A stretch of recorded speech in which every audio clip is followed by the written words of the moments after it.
우리는 기도하고 준비해 왔습니다.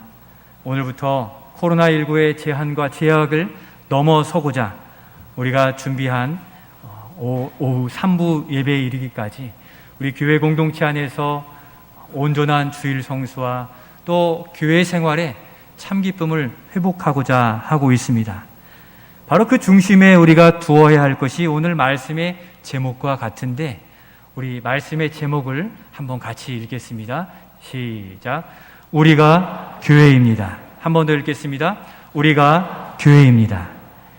코로나를 지나면서 약화된 부분들이 바로 주님이 세우신 이 교회 공동체에 속한 우리 자신을 돌아보는 것일 것입니다.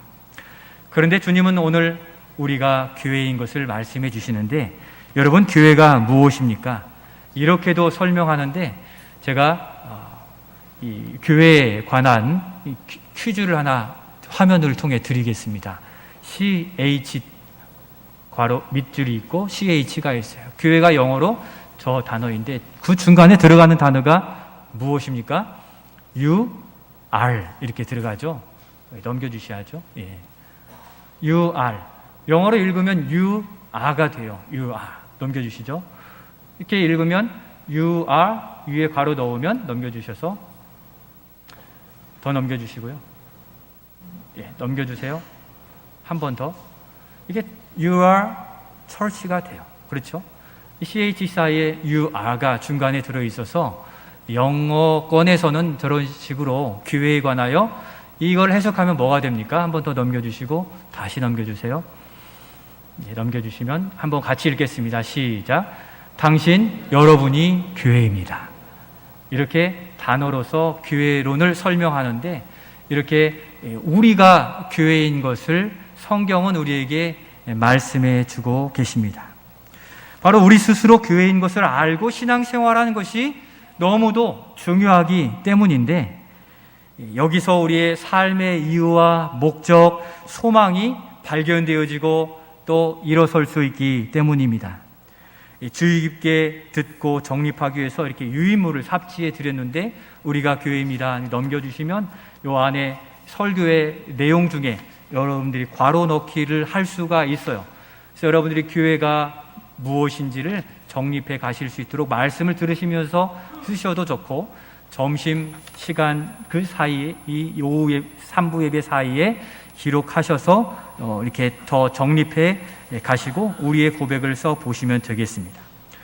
이 시간 코로나19로 최소화된 또 약화된 교회의 이 정체성, 교회가 무엇인가 사명을 다시 확인하면서 우리 자신이 교회로서 어떻게 살아가야 될지 말씀의 교훈을 붙들고 결단하며 은혜 누리는 시간이 되고자 합니다. 먼저 우리가 분명하게 붙들어야 될 것은 이것입니다. 첫 번째, 우리 같이 한번 읽겠습니다. 우리는 예수님의 보혈로 세워진 그 교회입니다. 그 교회. 예수님이 어떤 교회라고 말씀하십니까? 오늘 18절에서 말씀하시는데, 그 교회, 우리 같이 한번 읽겠습니다. 또 내가 내게 이르노니 너는 베드로라. 내가 이 반석 위에 내 교회를 세우리니 음부의 권세가 이기지 못하리라. 아멘. 그 교회는 어떤 교회입니까? 내 교회예요. 예수님이 자신의 교회를 세우시겠다고 말씀하셨습니다. 그러니까 우리 전주제일교회는 누구의 교회입니까? 내 교회, 바로 예수님의 교회인 거죠. 우리 자신이 교회이기에 우리 자신도 예수님의 속한 교회라는 것입니다. 그 앞절에서 보면 너희는 나를 누구라 하느냐 하는 예수님의 질문에 베드로가 신앙 고백을 잘하여서 칭찬받았죠. 주는 그리스도 구원자이시요 살아계신 하나님의 아들이십니다 하고 칭찬을 받았습니다. 그리고 그를 통해, 그 신앙의 고백을 가진 사람을 통해 내 교회를 세우시겠다고 말씀해 주신 겁니다. 바로 그 심령 위에 하나님의 통치가 임하는 거죠. 하나님 나라가 이 땅에 세워지는데 바로 내 교회라고 말씀하십니다. 바른 신앙의 고백이 있는 그 심령에 누구의 교회를 세우시겠다고 말씀하신 겁니까? 여러분들의 고백으로 알면 다 같이요. 누구의 교회입니까? 예수님의 교회인 거죠. 예수님의 교회, 세우신 분이 주님이시니 주님에게서 그 세우신 배경과 목적을 우리는 찾아볼 수 있겠습니다. 그래서 교회를 내 뜻대로 좌지우지하고 내 뜻대로 만들어 갈 수 없는 것은 세우신 주인이 있기 때문인 거죠. 예수님이 말씀하신 교회라는 단어를 살펴보면 우리 자신이 교회인 것을 알 수가 있는데, 예수님이 사용하신 이 교회라는 용어는 헬라어로 한번 넘겨주시겠어요? 에클레시아라는 단어예요. 두 개의 단어가 합쳐진 단어인데, 이 에클레시아, 이 교회의 뜻은 하얀 글씨로 써 있죠. 우리 같이 한번 읽겠습니다. 세상으로부터 부름받은 거룩한 성도들의 모임입니다. 어둠과 죽음의 이 세상에서 부름받아 또 구별되어 모인 거룩한 성도들의 모임, 그러니까 성도들의 모임이 바로 교회, 성도의 공동체가 교회라고 말씀하고 있습니다. 우리가 생각하면 제일 귀하면 52년 된 우리 외벽 건물, 외형적인 건물들을 이렇게 생각할 수 있습니다만, 성경에서는 말씀하는 방향이 다른데, 사도행전 7장에 스데반 집사님의 설교에서도 출애굽한 백성들이 광야에 나아가 살고 있는 그 무리들을 뭐라고 했냐면, 한번 따라해 주시겠습니까? 광야교회라고 불렀어요. 출애굽하여 200만 백성들이 나와서 거기에 건물을 지을 수 없잖아요. 또 계속 이동하는 민족이기에 지을 수 없는데, 스데반 집사님은 성령의 입을 빌어서 그 무리들을 뭐라고 했습니까? 광야교회다라고 했어요.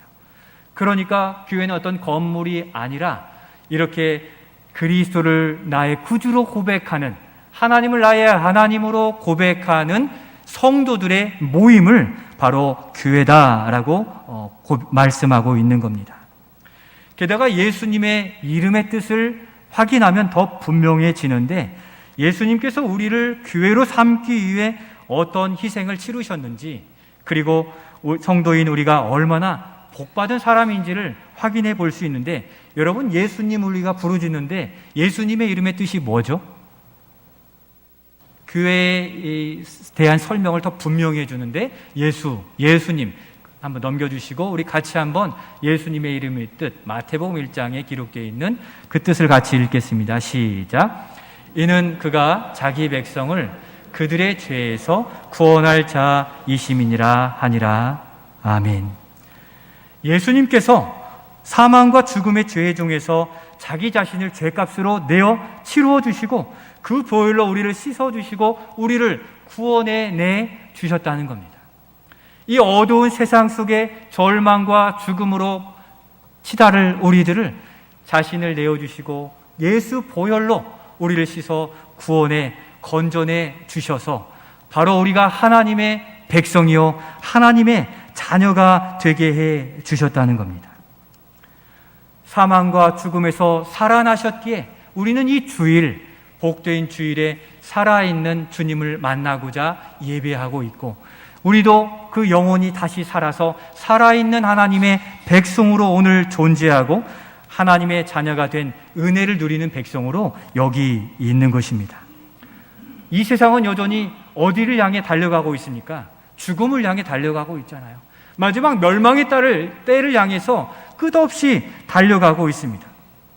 그런 중에서 우리를 택하여 주시고 어둠과 죽음이 아닌 구원과 생명의 은혜를 우리에게 허락해 주심으로 오늘 우리는 죽음을 향해 달려가는 것이 아니라 저 천국 가장 기쁨의 날을 향하여 믿음으로 달려가는 소망을 가진 백성으로서 살아가고 있다는 것입니다. 예수 소망을 가진 이 생명의 공동체, 예수 그리스도께서 안에 살아있는 그 생명, 바로 에클레시아, 교회라 부르고 계시는 겁니다. 우리를 죄에서 구원하시사 예수님이 우리의 머리가 되시고 우리는 예수님의 지체가 되어 예수 그리스도의 심장을 통해 그 은혜를 공급받아 하루하루 살아가고 있다는 것입니다. 이제 예수님으로부터 신령한 은혜를 공급받는 삶을 시작하고 또 살게 된 것입니다. 우리가 예배할 때 기뻐지는 이유는 우리 안에 살아계신 예수님이 우리 안에 기쁨을 허락하시고 우리로 찬송하게 하시고 구원의 은혜를 확인케 하시기 때문에 우리가 찬양하는 것 아니겠습니까? 우리 스스로 형식적인 시간을 채우는 것이 아니라 우리 안에 살아계시고 우리 안에 교회를 세우신 그 주님 때문에 오늘도 우리는 기쁘게 예배하고 있기에 살아계신 주님을 더욱 사모하고 또 의지하며 믿음으로 예배에 참여해야 되는 것입니다. 예수님이 우리 안에 살아계시고 우리 안에 교회를 세우셨기에 우리에게는 꿈이 있는데 바로 예수님이 가지신 비전을 나의 비전으로 삼게 된 겁니다. 세상의 비전에서 건져내셔서 하늘 비전을 우리에게 부어주셔서 예수님이 꿈꾸시는 비전을 우리도 꿈꾸고 저 죽음을 넘은 저 천국에서 누릴 상급을 향하여 우리는 달려가고 있는 것입니다. 내 안에 계신 주님이 말씀하시기에 살아계시기에 인도해 주시기에 공부를 해도 또 직장 일터에서 일을 해도 또 좋은 곳에 가서 쉼을 얻고 있어도 비록 어려운 일을 만났을지라도 그 모든 곳에 하나님의 함께 하심으로 누리는 꽉 찬 행복과 또 감동과 또 위로의 그 은혜를 우리는 누리며 살게 되는 것입니다. 바로 여기에서 자연스럽게 나오는 우리 삶의 응답으로 우리는 2019년 표어로서 힘있게 기도하며 살았는데 기억나시나요? 하나님을 기쁘시게 하는 교회이죠. 우리 안에 교회를 세워주셨기에 주님의 비전을 내 비전으로 삼아 나의 삶의 모든 영역에서 주님이 우리를 통해 세우고자 하시는 바로 그 교회, 하나님의 나라를 어떻게 이루어갈 것인가를 기쁘게 여기며 우리는 오늘도 공부도 하고 또 직장에 승진의 시험도 보고 또 일터에 성장을 위해서 준비하고 나아가고 있는 것입니다. 바로 주님과 동행하는 설렘과 기대를 가진 게 교회인 우리인데 이게 세상 사람과 구별되는 표지인 것이죠. 우리가 많은 것을 얻어도 돌아갈 때 다 놓고 가는 것이기에 거기에 가치가 있는 것이 아니라 그 허락하신 그것을 통해 무엇을 할 것인가, 이것이 바로 예수의 비전이고 예수의 비전을 위해 우리에게 주신 재능과 물질 모든 것을 어떻게 사용할 것인가 우리는 고민하는 바로 예수께서 세우신 교회 공동체로 살아가는 것입니다. 바로 예수님의 꿈을 꾸고 살아계신 예수님이 삶의 이유와 목적이 되는 우리 모두가 되시기를 예수님의 이름으로 축원드립니다. 그러면 두 번째로 우리가 하나님을 기쁘시게 하는 교회에게 우리 자신에게 던져야 될 질문이 있습니다. 그렇게 살아있는 교회로 세워졌다면 어떻게 해야 됩니까? 두 번째 질문 우리 자신에게 던지며 같이 읽겠습니다. 교회인 우리가 사는 이유가 무엇입니까? 영적인 어둠과 죽음의 땅에서 구원받은 백성에게 기대하시는 하나님의 뜻에서 찾아볼 수 있는데 애굽에서 고통당하고 죄 가운데 있는 어둠의 땅에서 건져내어 광야로 그들을 인도하셨을 때 하나님은 그 백성에게 무엇을 요구하셨습니까? 다른 교회론적인 신학적인 이유들도 많이 있지만 쉬운 이해로 우리 이 출애굽한 백성에게 요구하신 삶의 이유를 우리 출애굽기 3장 18절 말씀을 통해 확인하겠습니다. 같이 읽겠습니다. 히브리 사람의 하나님 여호와께서 우리에게 임하셨은즉 우리가 우리 하나님 여호와께 제사를 드리려 하오니 사흘길쯤 광야로 가도록 허락하소서 하라. 아멘. 애굽 땅에서 죄악과 사망에 매여 있는 그들을 모세를 통해 구원하시겠다고 말씀하셨어요. 그리고 나서 모세를 불러 너희들이 가는 이유를 이야기해 주는데 이 사흘길쯤 떠나서 광야에 가서 무엇하라고 하십니까? 우리 하나님 여호와께 제사를 드리기 위해 가라는 거죠. 오늘날 이 제사는 우리의 예배인 거죠. 하나님이 그 어두움의 땅 죄악에서 건져내 주신 것은 하나님을 예배하는 백성으로 존재하라고 만들어 두신 겁니다. 우리가 하나님을 모를 때에는 하나님과 관계없는 인생, 세상과 관계한 삶을 살아가느라 지치고 힘들어도 일어설 수 없었습니다. 그러한 백성의 신음소리를 들으시고 구원하신 이유는 바로 하나님을 예배함으로 하나님과의 관계가, 하나님과의 교통함이 있는, 교제함이 그 구원의 목적이 되셨던 겁니다. 창조의 목적과 동일한 거죠. 하나님이 이 백성을 창조하신 것은 하나님이 피조된 그 백성들과 교제하시고 사랑하시고 함께 동행하기 위해서 만드셨습니다. 바로 이와 같이 하나님과 교제하는 것은 이 땅에 어떠한 사람들과 비교할 수 없는 구별된 특별한 표지 중에 하나가 우리인 것입니다. 우리의 삶은 영적인 삶인 것이 바로 여기에서 드러납니다. 예배를 통해 하나님을 경험하고 만날 수 있도록 하나님은 예배를 우리에게 허락해 주신 겁니다. 코로나19로 많이 위축되어서 하나님과의 교통함보다 예배를 어떻게 드릴 수 있을까의 고민이 더 많았던 그 시간들이었다면, 이제 예배를 더 열어주신 이 기회에는 하나님과 우리 사이에 교통함이 있고 또 만져주심이 있고 또 교제가 있는 영적 친교가 회복되는 우리의 예배를 위해 간구하시고 또 우리의 모든 예배에 함께해 가실 수 있기를 소원합니다. 예배를 드린다는 것은 하나님을 기억한다는 거죠.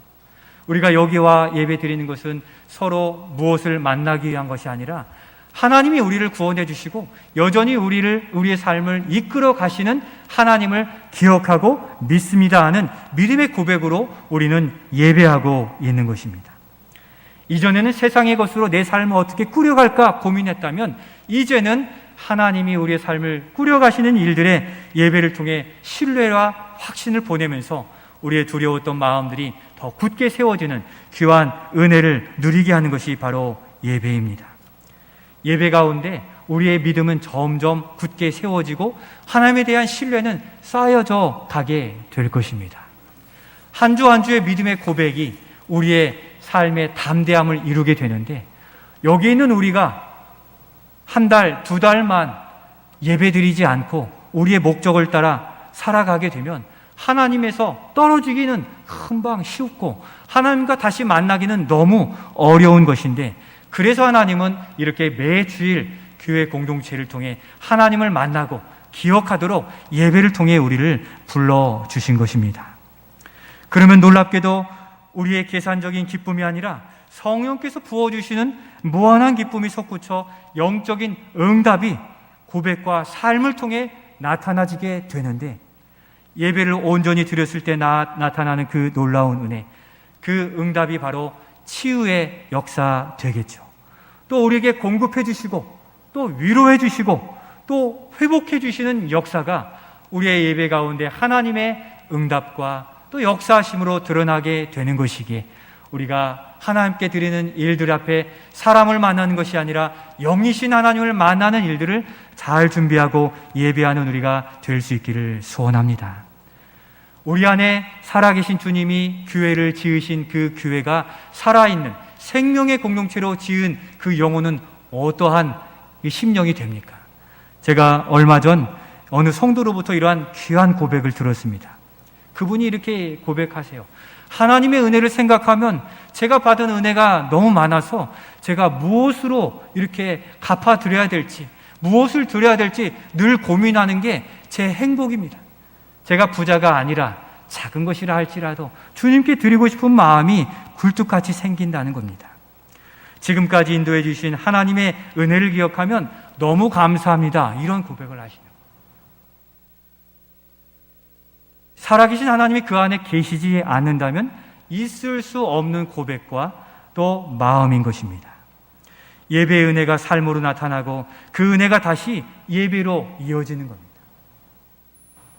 이것이 참 은혜를 경험한 옥합을 깨뜨린 이 마리아의 마음이요, 또 주님께 무엇을 드릴까 하며 자신이 가진 전 재산을 드림에 아낌없이 또 이후의 삶을 지켜주실 것에 대한 확실한 믿음을 가진 이 두렙돈 드린 과부의 마음일 것입니다.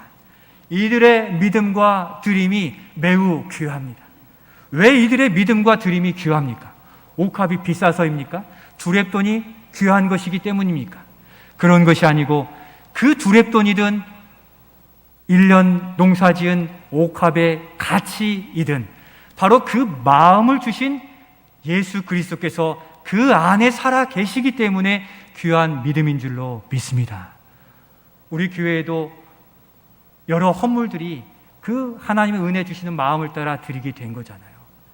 헌물이 증명하는 것은 그 안에서 누가 역사하셨다는 것입니까? 살아계신 주님께서 역사하셨기에 그는 이 땅에 살지만 지금 천국의 기쁨을 누리며 살고 있는 증인인 것을 바라보실 수 있기를 소원합니다. 억지로라도 또 물질이 많아도 떡 한 덩이 내기 어려운 거예요. 왜요? 그 마음에 살아계신 주님이 역사하시지 않으면 그 모든 것을 드리기 아까운데 드리는 결단이 이르기까지 그 안에서 성령께서 예수 그리스도께서 살아 역사하신 줄로 믿습니다. 바로 주님이 우리 안에 교회를 세우셨다면 우리는 주님을 향한 사랑이 넘쳐나야 돼요. 찬양이 그냥 찬양일 수가 없어요. 우리를 구원해 주시고 삶의 정황 속에서 힘들고 어려운 삶을 지켜내게 하신 그 하나님을 노래하고 찬양하기에 우리 안에 주님이 살아계시고 내 안에 지은 그 교회가 여전히 역동적으로 움직여가고 있는지를 살펴보시며, 그렇지 않다면 우리 안에 그 살아있는 주님이 말씀해 주시고 역사해 주시기를 소망하며 예배 가운데 더 간절히 예배하실 수 있기를 소원합니다. 주님의 은혜에 감사하며 또 하나님께 드릴 자신을 준비할 때 참 예배가 되는 것입니다. 성령과 진리로 드리는 예배가 바로 그러한 것이죠. 찬양을 드림으로, 기도를 드림으로, 물질로, 엎드림으로 이 세상을 통치하시고 다스리시는 하나님을 그러한 모습으로 드러내어 예배하는 살아있는 예수 그리스도께서 우리 안에 살아계시는 그런 교회요 성도가 되실 수 있기를 소원합니다. 우리의 계산에 의한 신앙이 아니라 바로 교회의 머리 되신 예수님이 우리 안에 살아계신 그러한 고백과 드림, 헌신으로 하나님을 예배하는 살아있는 신앙 우리 모두가 되시기를 예수님의 이름으로 축원드립니다. 그래서 우리가 교회입니다. 건물이 아닌 예수님이 살아계시기 때문인데 교회가 존재하는 이유를 또 다른 부분에 이렇게 말씀하세요. 바로 예수님의 제자가 되기를 주님은 우리에게 말씀하세요. 두 번째로 우리 같이 한번 읽겠습니다. 더 넘겨주시고요. 두 번째 같이 읽겠습니다. 예수님의 제자가 되고 제자 삼는 것입니다. 마태복음 28장 19절에 예수님이 승천하시면서 우리에게 이 교회로서 존재하고 살아가는 목적을 또 명령하셨는데 같이 한번 읽겠습니다. 그러므로 너희는 가서 모든 민족을 제자로 삼아 아버지와 아들과 성령의 이름으로 세례를 베풀고 아멘. 그렇게 구원받은 자에게 우리 주님께서 명령하고 기대하시는 것은 예수님의 제자 되고 예수님의 제자의 삶을 사는 것입니다. 여러분, 제자는 어떤 사람입니까? 바로 예수님을 닮아가고 예수님이 행하신 일들을 감당하고 또 수종드는 사람을 제자라 부릅니다. 예수님이 그러면 이 땅에서 어떠한 일들을 하셨습니까? 주님이 처음 공생의 사역을 하시면서 회개하라, 무엇이 가까웠습니까? 천국이 가까웠느니라. 곧 하나님의 나라를 이 땅에 임하게 하시기 위해서 행하셨던 그 예수님이셨어요. 바로 제자는 이 땅에 하나님의 나라를 임하도록 가정과 사회와 교회 공동체 안에 하나님의 나라를 임하여지도록 사역을 감당해 가는 게 바로 제자인 것입니다. 누구만의 특정한 일을 제자로 부르시지 않고 모든 성도를 모두 제자로 삼아 주셨습니다. 곧 하나님 나라를 이 땅에 세워가는 것입니다. 제가 계속 말씀드리지만 어제도 식사하면서 그 식당에 하나님의 나라가 임하게 하여 주옵소서. 우리가 기도하고 그것을 축복하고 또 그 영혼을 붙들어가는 그것이 바로 하나님의 나라를 세워가는 것인데, 사도 바울은 회심 전 자신이 붙들었던 세상적 또 유대교적 그 야욕들을 다 버리고서 회심 후에 그리스도를 향하여 예수님의 제자로 사는 것을 우선한 삶을 향하여 달려간다고 고백했는데, 우리 빌립보서 3장 14절 말씀을 우리의 모습으로 같이 읽겠습니다. 표대를 향하여 그리스도 예수 안에서 하나님이 위에서 부르신 부름의 상을 위하여 달려가노라. 아멘. 주님이 우리에게 기대하시는 바가 그것이기에 우리 안에 있는 주님이 그 부름의 상을 위하여 부르신 사명을 감당한 일에 부지런히 살게 하신 겁니다. 예수님의 사랑과 그 은혜가 살아있다면 나타나는 증거가 주를 위해 헌신하고 제자의 삶을 살고자 하는 열망이 생기게 되는 것입니다. 우리 안에 교회를 세우셨기에 교회로서 존재하는 모든 심령들이 바로 예수님이 원하셨던 그 일들을 향해 내가 할 수 있는 일들을 붙잡아 평생토록 주님께 나아가는 것인데, 우리가 부른 오늘 208장 찬송처럼 주의 일 하다가 또 주님 부르시는 날까지 헌신하고 수고하겠습니다 하는 이 고백이 사도 바울의 고백과 같은 것입니다.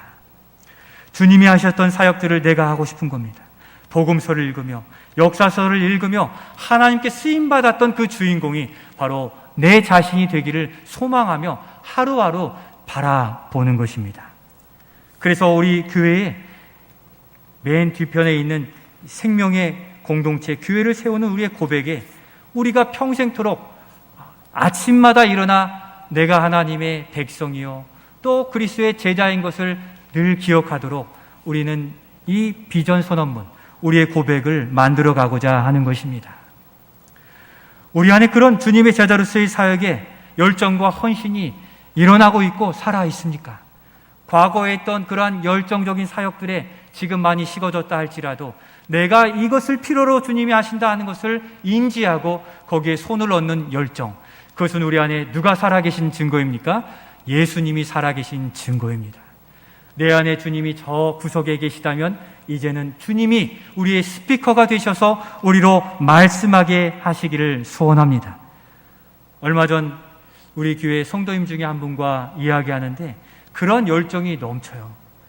그분이 살고 계시는 이 주변에 매일 거의 마주치는 그분에게 가서 전도를 하신다는 거예요. 전도를 하고 이것도 전해주고 또 예수 믿으라고 해도 신통치 않게 받아들이지 않는다고 그래요. 그럼에도 불구하고 자신이 그와 같은 일에 부름받은 일들을 알고 있기에 인내로서 그 영혼을 구원하고자 나아가고 조금씩 열려지는 것을 보며 기대하고 있다고 고백하는 걸 들었습니다. 여러분, 하나님께서 어디에 가치를 두고 더 역사하시겠습니까? 물론 우리가 연약하고 필요한 것들을 구할 때 하나님은 거기에 응답하여 채워주십니다. 그런데 예수님이 감당하셨던 영혼을 구원하고 하나님의 나라를 임하는 일들에 부족하지만 헌신하고 또 나 자신을 거기에 드릴 때 하나님은 거기에 더 크게 역사하실 줄로 믿습니다. 왜냐하면 주님이 그것을 위해서 이 땅에 오셨기에 그 일들에 동행하고 동참하는 그 심령, 그 삶 속에 하나님은 채우셔서라도 그 일들을 성취하게 하실 것이기에 이 사역의 비밀을 기억하셔서 바쁘고 힘들고 없고 연약하다고 물러서지 마시고 오히려 주의 일에 동참하시며 도우시고 채우시고 의료해 주시는 하나님의 은혜를 경험해 가시는 우리 모두가 되실 수 있기를 소원합니다. 제자로서 사역하고 제자로 삼는 일들이 하나님의 가장 관심 갖는 그 일들인데 거기에는 반드시 하나님의 역사가 나타나지게 되는 것입니다. 분명한 것입니다. 잠시 멈칫한 이 시기에 다시 예수님의 사역을 이어가고 또 감당하는 그 제자를 주님은 오늘도 찾으십니다. 코로나19로 인해서 섬김과 또 전도, 그러한 여러 사역들이 안 된다는 의식들이 코로나19로 인해서 우리에게 얼마나 팽배한지 모릅니다. 그러나 삶의 어려움이 우리에게 다가와 있다고 해서 죽음이 피해갑니까? 코로나로 인해서 수많은 사람이 목숨을 잃었어요. 지금도 절체절명의 어려움 속에 있는 이들이 손잡아 주기를 기대하는 그 영혼들이 없겠습니까?